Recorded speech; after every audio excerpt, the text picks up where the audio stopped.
Let's bring that conversation home to Nigeria, where the country is looking to achieve a 2.7 million barrels per day oil output by the year 2027. But the bigger news is in the country's oil refining industry, where the entry of Dangote's $20 billion Petrochemical facility has become a game changer and a foreign exchange earner. Welcome my guest on that from our Abuja studios, Professor Ken Ife, a development economist and a public policy analyst.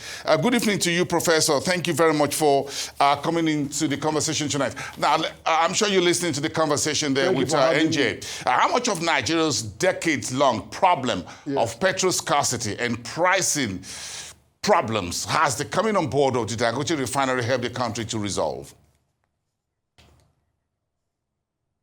It was a horror story. You know, how else could you describe excruciating pain that Nigerians have to endure over these last 10 years? And we spent over $8 billion, not only in subsidy terms, but also in losses of revenue because we were exporting all that crude on a crude swap arrangement and then bringing in only one out of so many, over 100 products that you could get from crude. Were just PMS that we were bargaining for. And here, the Bola administration just came in and changed all that. And they said, look, banish the subsidy regime, went for full implementation of the PIA Act, which is the Petroleum Industry Act. And in particular, the domestic crude oil supply obligation, because that is the obligation that requires the lessees to make sure they supply the crude requirements by local refiners before exporting. And then also merged the downstream and midstream departments of DPR with the petroleum pricing and the equalization. Of course, they've banished the equalization as well.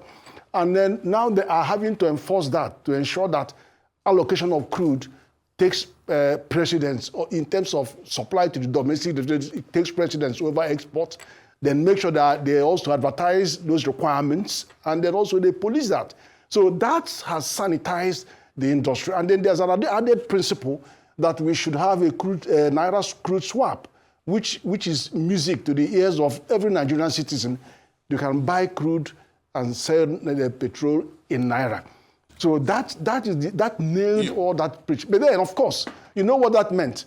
It now meant that domestic consumers are now celebrating the fact that the coming of the Dangote refinery now gives us confidence about capacity to export crude, not just to import, but to export, and extremely high quality for that matter. Because what we are seeing over the years, we are dumping of substandard petroleum products. Sometimes the bioethanol component were too high, and then we suffered. And then you know what that dumping means? It means predatory pricing, apart from the substandard nature of the product, but predatory pricing that targets your local capacity and make sure that you don't have the capacity to compete. So, Professor, all of those are now bad side. Yes, sorry, Professor, you talk about the equalization fund. Where are we on real fuel subsidy right now, really, with the Dangote refinery in the mix? Okay, now, what has actually happened is that the president has pushed subsidy away from public purse and is now in the private purse, because the equalization fund ought to deal with the differences, the differential, the transport costs of if you have petrol and you have to sell it all over the country at a price, then there is a transportation cost that will make sure that you enforce that. That's what the equalization will deal with. But the equalization fund is said to be owing about 80 billion to the marketers. So that argument is going on, and wherever it's going to end, in the end of the day, this Christmas season, which is always the worst case scenario, that we all of us suffer from shortage of crude, hoarding of crude, not crude, hoarding of petrol, yes. So, all kinds of things, high prices, and those affects food. So what happened is that the Dangote group decided, okay, let's take it out. So they equalized, and it cost them over $10 billion Naira. They took out all that cost. So that subsidy has been absorbed by them. And that is what it should be. Take away subsidy from from public purse and push it to the private sector. Not only that they absorb that subsidy, but they also lower the price. So giving you competition, that's what we want. We're going to have more competition. There are modular refineries coming in. 2 of the NNPC refineries are in. Dangote is there. And in fact, Trump can say anything he likes about crude baby swap. Well, it wouldn't affect Nigeria, because we have capacity now to produce and meet our own needs. But beyond that, who knows that you have so many more products coming out of petroleum? BP, Shell BP bought over 450,000 barrels. And then you have the Saudi Aramco taking 2 shiploads of jet fuel. Revenue, that's export revenue. And then you also have urea being exported. You have other fertilizer products. You have monomeric materials, methane, polymethane, butadiene, so many products from petroleum that are now being exported. And that means revenue coming in. That's just a big difference. That's my point, my question about when we talk about refining business in Nigeria, well, an average Nigerian on the street thinks about petroleum refinery business just about petrol. So when we talk about the business and the economics of setting up a refinery such as the Dangote refinery, how much impact or consequences do you think that will have just beyond just filling the tank or buying petrol into jerrycan, whatever? See, with the Dangote model, we are beginning to see that we can actually get far more product than just the PMS people think about.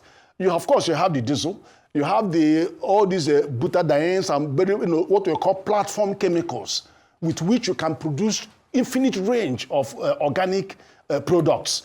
And then you also have like the jet fuel, kerosene, jet fuel, and then gases as well. And then you have the phosphates and urea, all of those. So there are many, many products that are being produced and exported, any substantial revenue. But the other thing is this.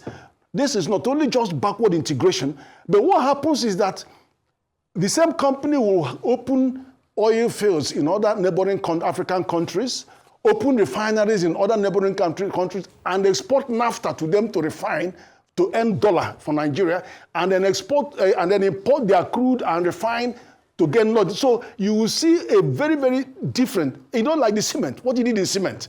We have over 8 countries where he's now doing cement, and then we're now exporting clinkers to these countries.